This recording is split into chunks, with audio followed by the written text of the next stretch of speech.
Hi, you're listening to Scribble Talk, a podcast for bid and proposal professionals. My name is Bhaskar Sundaram, and with my co-host, Ashley Case. We will be sitting down with our industry veterans to share their stories, discuss their career, and learn how to make an impact in the industry. Today's guest is Krysta Cadden, an APMP certified practitioner, career with proposal management experience of over 20 years. Krysta brings a wealth of knowledge and understanding of the process to every proposal she's involved in. Krysta is currently Director of Opportunity Management North America Team Lead at Lee Hecht Harrison. Krysta started in the field by accident and hasn't looked back since, with the previous roles at TELUS and Alcatel Lucent. Her favorite aspect of the role is ever-changing landscape, different client needs, different teams, different issues, day in and day out, totally. She joined APMP to grow professionally and meet like-minded professionals like herself, achieving Practitioner accreditation in 2013. Wow, that's 9 years ago. Is definitely a highlight of her career. Without the backdrop of formal education growing up, it was a proud, very proud moment to have accomplished specific study in a chosen field of expertise. Krysta is also treasurer at the APMP Maple Leaf Chapter. Krysta lives in Halifax, Nova Scotia, Canada, with a family and 4 dogs. She loves all things animals, the beach, and spending quiet afternoons watching the world and listening to nature. Krysta, welcome to Scribble Talk. Great to have you with us. Thank you very much for having me. Krysta, let's talk about your early life. Where were you born and your early part of your life? Sure. I was born in Toronto, Ontario, Canada. Spent many of my early years in actually southwestern Ontario, in Windsor, Ontario, across the river from Detroit. So those who know me will know that I have an affiliation for the Detroit Red Wings as a hockey fan, which has caused issue growing up in Toronto, but that's okay. And then we moved back to Toronto when I was about 8 or 9, and I spent most of my formative years there, and lived in and around Ontario for most of my life. And then my husband, my son, and I, we moved to Halifax 4 years ago. Got it. You kind of went from one country to the other country, Detroit, Ontario, and what's the other one that you mentioned just now? Nova Scotia, yeah. Nova Scotia. So talk us about, what do you think is the difference between the US and Canada? Oh, there's too much to talk about there. So I don't know. I mean, I didn't live in the US. I just lived across the river from it. But yeah, so I don't know about living there, but I did have relatives that lived down there, and I did enjoy visiting. Got it. Did you find anything interesting, like culturally, behavior, attitudes, and something different the moment you crossed the border on both sides? Not really. Not where I was in southwestern Ontario to Michigan. There's a lot of similarities in there. There's a lot of automobile and manufacturing down there, so a lot of blue collar, which is great. Because we don't have many Canadian guest, Krysta. So whatever you say is what we know about Canada. Perfect. Good to know. So tell us a few things about being a Canadian. Oh, what's not to love about being a Canadian? I love the vast expanse of our country. I've seen many parts of it. I now live on the East Coast, which is I'm 20 minutes from the ocean. So at any given moment, I can escape to the beach, which is fantastic. We have, a lot of people out there with the misconceptions. We live in igloos and we have snow all the time. And while our winters are very cold, our summers are glorious. And the fall, the autumn is my most favorite season because of the colors. The colors that present themselves in the trees and in nature in a Canadian fall or autumn are just something that I can't ever imagine not seeing. We love our hockey. That is absolutely for sure. We love our Tim Hortons and everything that goes along with it, the coffee and the donuts. And we just love being polite. I think that's the biggest thing you'll hear about Canadians is we're always so polite, and we are just as a nation. That's lovely, Canada. One day, hopefully, I'll be able to come and visit Canada. I'm sure. Ashley, have you visited Canada? I actually have family in Toronto, so I've visited in the past to see family. My family originally, when they immigrated from Poland, immigrated to Canada, and then eventually ended up in the US. Wow. Okay, that's good. At least you have been there. That's great. Thank you, Ashley. So I think after school, what was did you progress to do further studies, or I've seen that you went for professional at a different level. What was your very first job, Krysta? Um, well, I actually went to college to become an early child education specialist, and realized very quickly that teaching all day was not something I wanted to do for a career. It was very emotionally draining. So I took some time and went into the business world, and I actually spent probably a good 6 months with a temporary agency and just kind of went around to different positions and different roles, and landed at Lucent, which is now Alcatel Lucent, as a customer service rep. And that was a 6-week contract that turned into, I think, 9 years. So I loved it there. I loved the people. And then about 3 months into that job is when I sort of fell into proposal management. So my first, professional job would have been at Lucent Technologies. Got it. Lucent is, as you rightly said, is a technology telecoms based company. Proposals is a different field. How was it to manage the writing part of a technical thing, considering you entered as a customer service rep? Did it help your grounding to progress to a proposal manager? It did, absolutely. I mean, we had a lot of really great, I was very lucky to work at a company like Lucent. It was very family oriented, and they just made you feel like part of the team, and the engineers were they used to spend a lot of time walking us through the requirements and teaching us the lingo, so that, if I had to actually take a step into writing, I sort of understood what I was talking about in the specs. For my first introduction into the proposal world, having content that was sort of ready-made for me, because, you're dealing with engineering specs and data centers, and, probably made it a little easier than going, full out into a professional services capacity where you would have been writing from scratch. So I do think that sort of eased me into the role for sure. Got it. So how was the proposal career? Do you remember your very first proposal that you wrote or you were part of? I don't remember my very first. I definitely, that was in a time where, everybody wanted, 10 copies of everything and binders, and, sitting in the boardroom until, 2 a.m, punch holing papers and putting them together in binders. And, I definitely remember that effort. And it was a lot of technical documentation. So, one proposal could be, 3-inch binders at the time. And then trying to figure out whether it was, more economical to courier it or actually throw it in somebody's trunk and drive it wherever it had to go back in the day when you had to submit it in paper. But I do remember it being like very heavy on the documentation and the technical specs and all of that stuff. Totally. I think over the years, you have seen a lot of proposals. Is there any memorable proposal that comes to your mind? Oddly enough, it was when I was at Lucent, I worked on a bid for TELUS, which is where I ended up working after Lucent, which is kind of ironic. But Lucent actually sent me out to BC for 3 weeks to work in person in the office in BC, because of course that's where TELUS is headquartered. And they wanted, I believe it was 7 copies, and each individual copy of the proposal was 12 3 or 4-inch binders. So I remember standing in the middle of the open concept office with binders and papers all around me at one point, and just hoping and praying that all the pages were in the right order, because it was crazy to stand in the middle of all of that.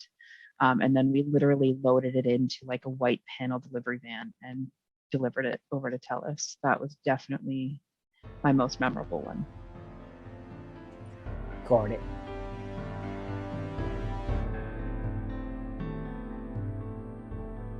So when you have been in the proposal career for like 20 plus years, Krysta, at what point in your career did you come across APMP as an industry body? I believe I joined them in 2005. So I had taken a bit of a break. That was when I had my son. So I'd taken a bit of a break, and, during mat leave, did some, reading and review and just stay fresh on it, and discovered APMP. And then as soon as I got back to work, I made the business case to join. So I've been part of that community for 16 years. Wow. So you not only became a member, you also associated yourself with the Maple Leaf Chapter, which is your Canadian chapter. Talk us through about Maple Leaf Chapter and your role and people around you. Yeah. So our chapter, it's diverse across the country. So we don't have regions within Canada. It's all of Canada is one chapter. And we are up to, I think we're now just over 300 members. I think we started with like 40 when I first joined. I've been involved at the executive board level for probably 10 of the 16 years. And I've had roles from membership coordinator to communications. I was chair for a couple of years, and then I've been in the treasurer role for, I think, 4 or 5 years now, just sitting on the executive. It's a great group of people. I've met so many like-minded people, and having the Canadian landscape, has brought a real fresh perspective to it. It's not just government bids. There's private sector. There's, experience from small town Canada to, Toronto and Ottawa and Vancouver and Calgary. It's been a really great part of sort of the community of proposal managers. Got it. And I know memberships, considering Canada being a big chapter, having a chapter to just run for the entire country, coordinating, making it would have been tough even pre-COVID. But how was it during COVID in this past 8.5 years? It's definitely been hard. I mean, we have always been a virtual chapter because, like you said, getting us together as a chapter is near impossible. Before COVID, we did have sort of regional events. So we would have like a breakfast meet and greet in Toronto or Ottawa or Vancouver.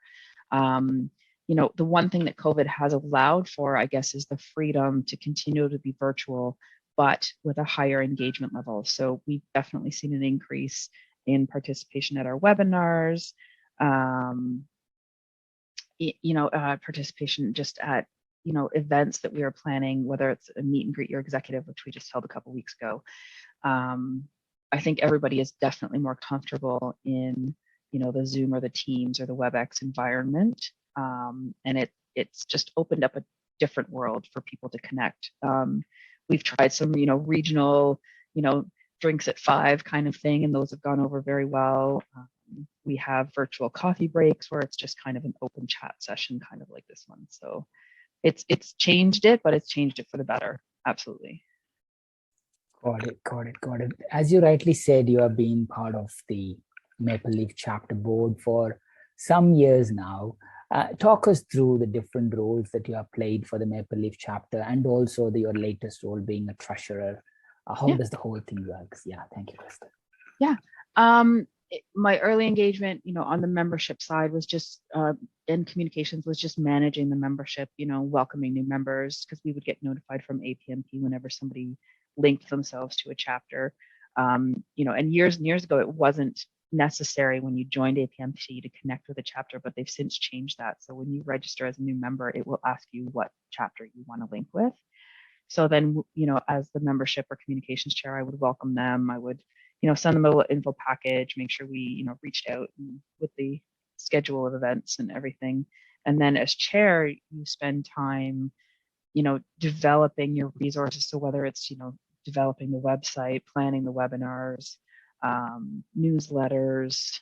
We had a newsletter for a while that, we would call out to the members for contributions in writing and, just tips and tricks of the Canadian landscape and bid management. And then, as we know, as bid managers, life gets really, really busy. And so I was finding it hard to stay involved, but didn't want to leave the board. So I found that for me, treasurer, it's a tactical way to stay involved. It's, definitely a way to stay connected. And it's just a way to, keep contributing at the executive level and manage the finances. So, we get a stipend from APMP for membership dues. And then from that, we bring in, external speakers. When we had the in-person host events, we would, provide coffee or, pastries and things like that. So it's just managing that side of it now. Totally. I mean, it's being a member itself is a hard job, trying to keep your CEUs and stuff, but being part of a board and that too continuously giving That's a lot of respect to you and the rest of the board there, Krysta. Please do pass our regards. In addition to that, as you rightly said, you also are one of the very early practitioners of the industry accreditation. Talk us through your certification journey as well, Krysta. Oh, yeah, that was a journey for sure. I remember, and I don't know how it's changed because I haven't looked at it recently, but it was a collection of, proof points and data points from your history as a proposal manager. And, the one thing that we don't necessarily do as bid managers is, keep track of our hours or keep track of our data points, because we're constantly moving from one to the next and one to the next. And I think, those in the world who are going through for their PMP, their project management, know what it's like to keep track of that stuff. So for me, it was a very historical exercise in going through years of proposals and memory banks and emails and, just trying to collect all of the data points. And then, the hardest thing as a bid manager or proposal manager is when somebody asks you what you do for a living. And it was basically capturing all of that into what was kind of a mini thesis, to be honest. It was, what you learned here and how you put this into practice, and using the APMP's, PM book, like the book of practices, and just ensuring that you had woven all of that in. So it was a big effort. I was super proud when I passed it. It just made you sort of reflect on everything you've done in your career to that point, which was a really great insight. So 100%, Krysta, 100%. So I think so far we talked about your early life, Canada, then we also talked about your career, and we also talked about APMP. But let's talk a little bit more about you. Tell us 3 things not many people know about you, Krysta. Not many people know about me. Well, I know you can't see me, but I do have a love of tattoos. I am inked, as they say, so that's one thing. The other thing not many people know about me. I'm a huge country music fan. It's why when Ashley joined, I said that Nashville is the one place I have to go. And what is something else that not a lot of people know about me? I'm pretty much an open book for those who do know me, but and just I guess my love of animals. I mean, most people would know that, but I have 4 dogs in our house, and I would probably have all of them if I had the space and the time and the means. Wow, totally. I'm sure Ashley will dwell deeper on those things. So, I mean, like just as a prelude, the next section will be with Ashley, and we call it rapid random fire question round. Before that, Ashley will also talk about the 3 things and also your hobbies and interests. Thank you, Krysta, for sharing. Thank you.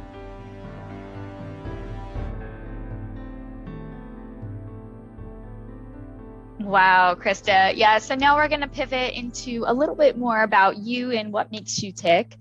So let's first talk about kind of, your love of animals. Yeah, I have long been a lover of animals, and my husband's biggest worry is when I find a picture of a cute dog on the internet and want to bring him home. But we do have 4 dogs. One of them, the newest one, she's a 12-week-old golden retriever who is keeping me up at night and keeps me running around the house. But like I said, I would have all of them if I could. Yeah, I would have like a huge property. That's my retirement goal, is to have a huge property and rescue all of the dogs. Oh, sounds amazing. So I understand you enjoy the beach. Yes. Yeah, it's one of the best parts of living in Halifax is, you're never more than 20 to 30 minutes away from a beach at any given point, any given spot in the province.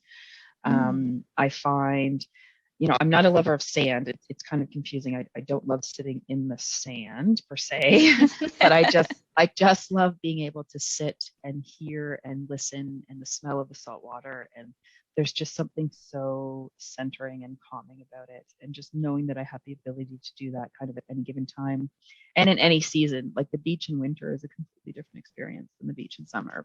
Not that I would ever go in the water in the winter, but I'm not that crazy. But just having the ability to see it, I don't know that I would ever live anywhere now that doesn't have access to the coast. It sounds beautiful. And so you love listening to nature, and clearly you like to be close to the beach. Are there any other, do you love the woods? Do you love hiking? Any of those activities in nature? Yeah, absolutely. Hiking and walking. Birds are a big thing. We have a place in Halifax here, a place in Nova Scotia that is sort of a migratory end spot for bald eagles. And during January to March, they sort of descend on this place, and we can go on the weekend and you can see like hundreds of bald eagles, which is just amazing. And for me, living in a province where I can see bald eagles at any given time, driving down the highway, there'll be a bald eagle flying overhead. Wow. I'm definitely going to retire into one of those, crazy bird people that walk around with binoculars and stop on the side of the road to say, see a bird in the tree over there. So that's definitely something that's in my future. I can just imagine you watching birds with all of your dogs on your property near the beach. It's amazing. There we go. That's a manifesting right there, Ashley. I love it.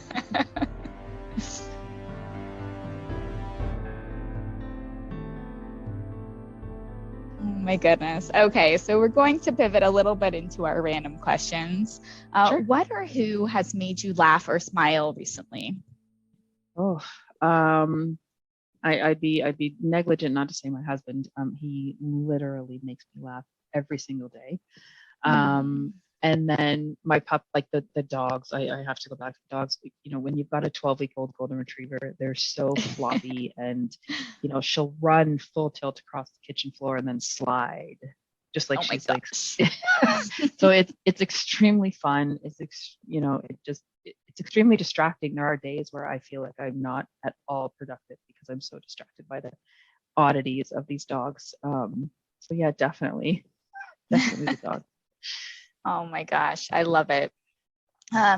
So assuming you survive the apocalypse, rather, what would your job be? Dog rescue for sure.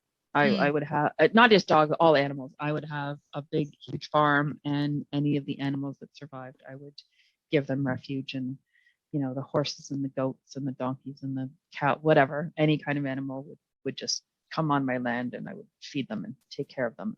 That would be my dream after the apocalypse.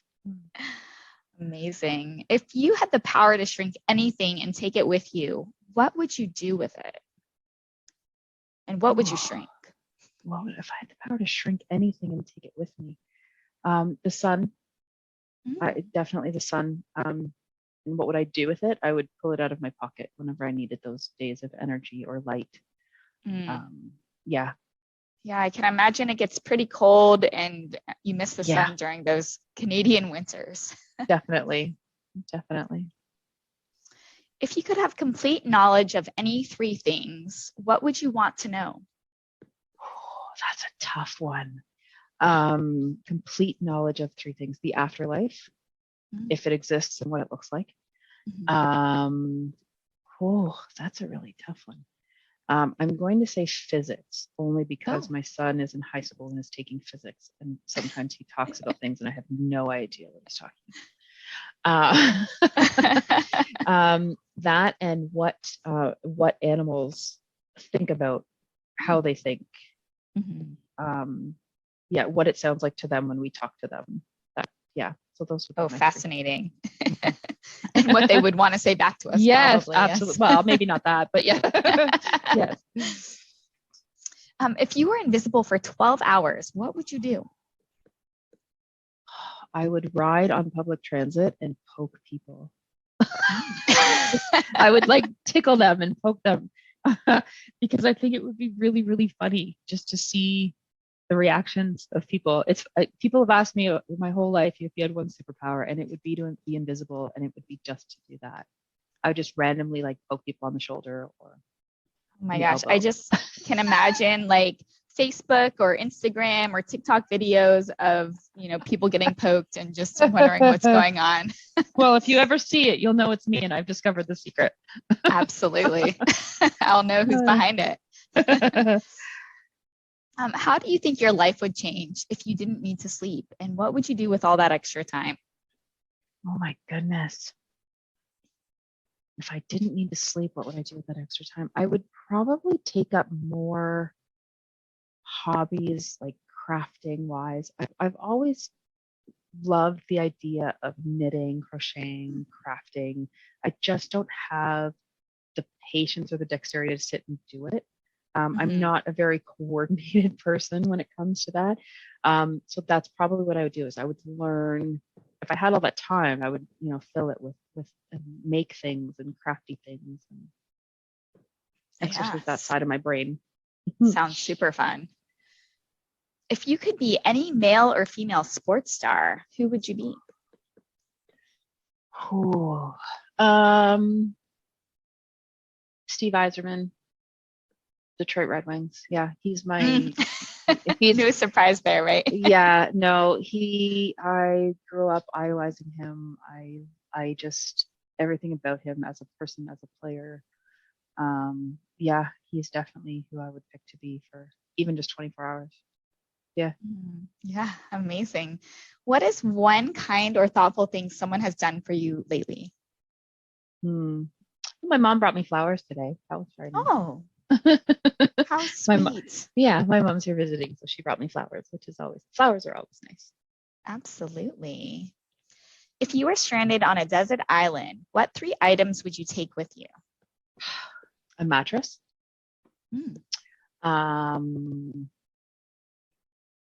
Something for music, so either an iPhone, iPod, something just to have music all the time, and a lighter for fire. Yeah, great items. Which is more difficult, raising children or running proposals? That's a trick question. I would say, I mean, I want to say raising children because, of course, you have a greater responsibility to set them up for success through their life. But I will say that running proposals is definitely a higher stress point for me as a parent. Like I am a parent, and I don't think that my son yet, knock on wood, has stressed me out to the point that some proposals have. So maybe I've just been very lucky with a good child. But yeah, I'd say they're equally as stressful in very different ways. If that's a good answer, allowable answer. Absolutely. No wrong answers here. Good.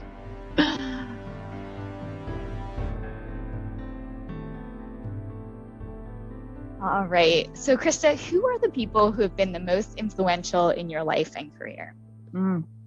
My first manager, his name is Stephen Pachaki. He's the one that got me into this career. He was a sales director at Lucent and tapped on my shoulder one day and said, "Hey, we want to start a proposal center in Canada. Do you want to help out?" And at the time I was like, "Sure," and no idea what I was getting into at the time.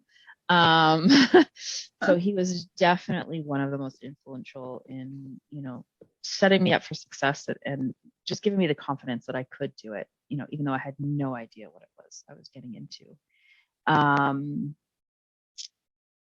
Other points of my career, I'll mention as well, when I was at TELUS, I had a proposal coordinator who worked with me. Her name was Hilda Vaz, and she was probably one of the most delightful people I've ever known in my life.